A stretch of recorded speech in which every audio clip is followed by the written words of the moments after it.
जैसे ही सूरज उसकी सल्तनत पर डूबा, अलेक्जेंडर सिर्फ एक आदमी नहीं था, वह एक किंवदंती बन चुका था।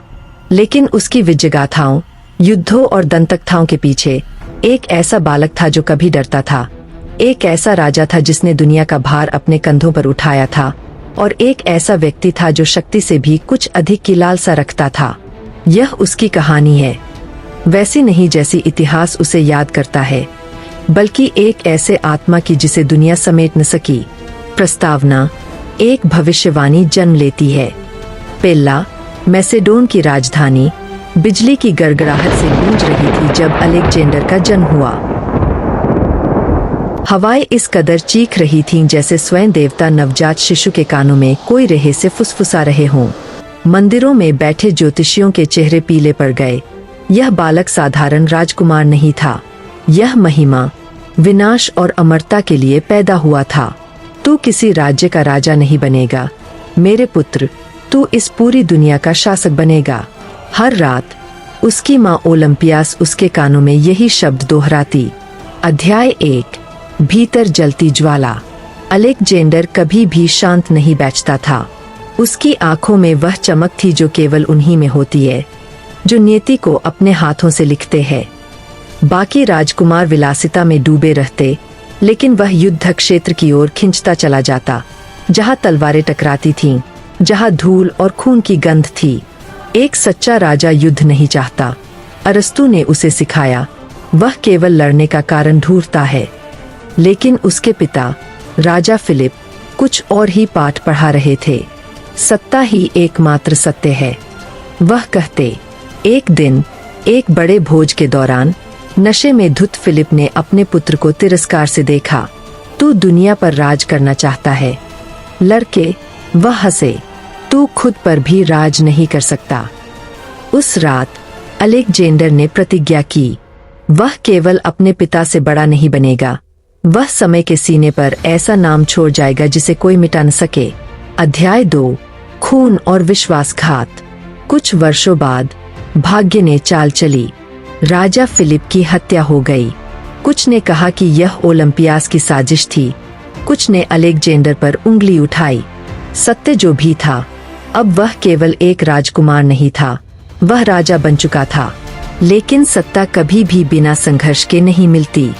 उसकी गद्दी के चारों ओर दुश्मनों का जाल था।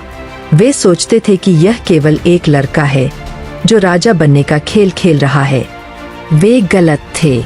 राजा ताज पहनकर नहीं बैठता, राजा रणभूमि पर चलता है। अध्याय 3। एक राजा का प्रकोप। फिर आया वह युद्ध जिससे इतिहास कांप उठा, इस्सस का युद्ध। अलेक्जेंडर के सैनिक आधे थे, जबकि उसके सामने था दारायस तृतीय का विशाल फारसी साम्राज्य। संख्या से युद्ध नहीं जीते जाते, युद्ध भाग्य से नहीं, इरादे से जीते जाते हैं। तलवारें चमकीं, घोड़े गरजे, और फिर ऐसा लगा जैसे स्वर्ग से बिजली गिरी हो। फारसी सेना धराशायी हो गई। दारायस भाग गया, अपना परिवार तक पीछे छोड़कर। जब अलेक्जेंडर ने उसकी माता, पत्नी और पुत्रियों को देखा, तो उसने आदेश दिया, राजा निर्दोषों को कष्ट नहीं देते। परंतु दारायस के लिए दया नहीं थी। अध्याय 4। प्रेम और विछोह। विजय के साथ अलेक्जेंडर सम्राट बन चुका था, लेकिन वह आग जो उसे आगे ले जा रही थी, अब उसे भीतर से जलाने लगी। फिर वह आई, रॉक्साना, एक राजकुमारी जो भय से परे थी। उसकी बुद्धिमत्ता और साहस ने अलेक्जेंडर के हृदय को जीत लिया। लेकिन प्रेम युद्ध के मैदान में सबसे बड़ी कमजोरी होती है। उसके अपने सैनिक फुसफुसाने लगे, हम एक योद्धा के पीछे चले थे, एक सम्राट के पीछे नहीं। और फिर विश्वासघात की वह रात आई। क्लेटियस, उसका सबसे पुराना मित्र और सेनापति, उसके सामने खड़ा हुआ। तू वह नहीं रहा जिसे हमने अनुसरण किया, उसने क्रोध में कहा। अब तू राजा नहीं, तानाशाह बन चुका है। क्रोध से अंधा होकर अलेक्जेंडर ने अपने ही मित्र का अंत कर दिया, और फिर मौन छा गया। युद्धों से कभी न डरने वाले अलेक्जेंडर को पहली बार पछतावा हुआ। उसने संसार को जीत लिया था, पर किस कीमत पर? अध्याय 5 एक देवता का अंत। वर्ष बीतते गए। उसने यूनान से लेकर मिस्र तक, फारस से भारत तक विजय प्राप्त की, परंतु जीत की प्यास कभी बुझी नहीं। फिर भी उसके सैनिक थक चुके थे। वे घर लौटना चाहते थे, लेकिन अलेक्जेंडर के लिए अब कोई घर नहीं बचा था, बस और युद्ध बाकी थे। और फिर मौत आई। न कोई तलवार, न कोई युद्ध, बल्कि एक बुखार जो उसे धीरे धीरे बुझा गया। बेबीलोन में अपने जनरलों से घिरा अंतिम सांसें लेते हुए उसने सुना, इस साम्राज्य को किसे सौंपा जाए। और अलेक्जेंडर ने मुस्कुराकर कहा, सबसे शक्तिशाली को।